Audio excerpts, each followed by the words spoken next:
75 kilowatt hammer mill, with hourly capacity 3 tons per hour sawdust output, mainly used to crush wood chips, fruit shells, corn cobs, bark and other materials. The motor base is processed by a boring machine with high precision and the motor is more stable.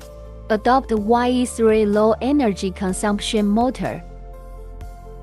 Wind-powered outlet. Heavy-duty bearing seat.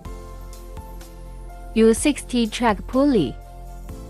Screen replacement door.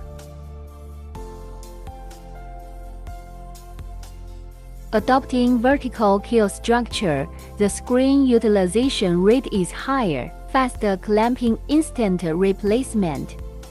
The material is more durable raw 8 manganese steel with porosity rate above 75%.